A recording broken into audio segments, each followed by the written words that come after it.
ঢাকা মহানগর তা আমাদের, যেটা সবাই বলেছেন, যেটা আসলে তা আমাদের বাস করার জায়গা।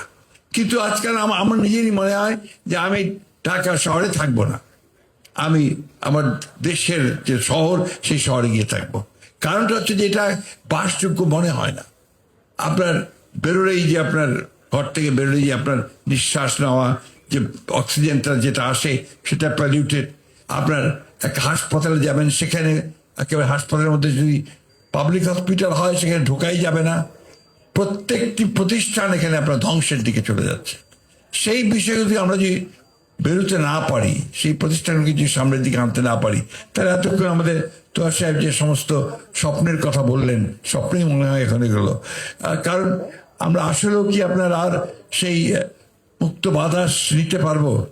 আমি যখন কলেজে পড়ি, ঢাকা কলেজে, তখন আমরা প্রায় আসতাম আমরা বুড়িগঙ্গাতে নৌকায় চড়ে ঘুরে বেড়ানোর জন্য। এখন সেই বুড়িগঙ্গার কাছেও যাওয়া যায় না, এত পলিউটেড, এত দুর্গন্ধ। এবং আমার কাছে মনে হয় যে ঢাকা শহরের সব রোগগুলোর মূলে বোধহয় এই বুড়িগঙ্গা পানি। আপনি তো আগেও একই অবস্থা, আপনার শীতলক্ষা তো প্রায় একই অবস্থা শুরু হয়েছে। তাহলে ঢাকা শহরের নাগরিকরা যাবেন কোথায়? এই জন্যই যে উদ্যোগ নিয়েছেন, এই উদ্যোগের সঙ্গে কিন্তু একই সঙ্গে সঙ্গে আপনাকে, যেটাকে আমরা বলি যে আপনার কাঠামোগত পরিবর্তনগুলোকে আরো পরিকল্পনা মাফিক হতে হবে, পরিকল্পনা সঠিক নিতে হবে।